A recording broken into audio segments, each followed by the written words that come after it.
নাই বা বলি, ডেফিনেটলি পেয়েছে।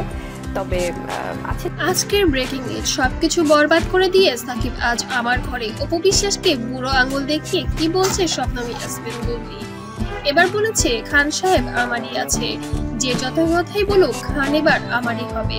প্রিয় দর্শক, ঢালিউড প্রেমীদের মুখে মুখে এখন শুধু সুপারস্টার সাকিব খানের বরবাদ সিনেমার জয় জয়গান।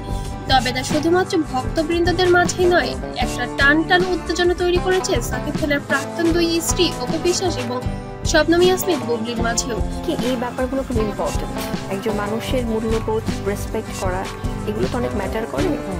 ঈদ উপলক্ষে তাদের মাঝেও কিং খানকে নিয়ে চলছে একটা কম্পিটিশনমূলক আলোচনা।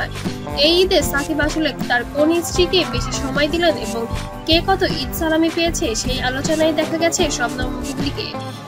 একে তো বর্তমানে সময়ে সাকিবের সঙ্গে সাংসারিক গুঞ্জনে রয়েছেন বুবলি, আর তার উপরে বুবলির সঙ্গে ঈদ পালন করে একটা দ্বিপাক্ষিক প্রশ্নের মুখে পড়েছেন হলিউড সুপারস্টার সাকিব খান। তবে এবার সন্তানকে নিয়ে প্রশ্ন রেখে গিয়েছিলেন উপস্থাপিকা, যেখানে বুবলি বেশ ডিপ্লোম্যাটিক অ্যান্সার দিয়েছিলেন যে আমার কাছে কত টাকা সালামি পেল এবার।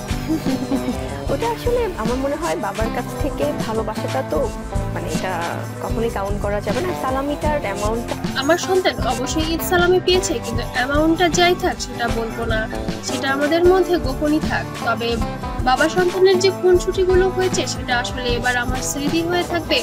আমার জীবনের এবার শ্রেষ্ঠ ঈদ হয়েছে এবার। শ্বশুরবাড়ি আত্মীয় স্বজনের সাথে ঈদ উদযাপন করেছেন শবনম ইয়াসমিন বুবলি, যেখানে অপু বিশ্বাসকে দেখা গিয়েছে কাতারে অবস্থান করতে, কিন্তু সন্তানকে দেখা গিয়েছে সাকিব খানের সঙ্গেই। তাহলে কি এবার শবনম বুবলি দুই সন্তানকে নিয়ে সাকিবের সঙ্গে ঈদ উদযাপন করেছেন? অপু বিশ্বাসের মন্তব্য শুনে এমনই বোঝা গিয়েছে।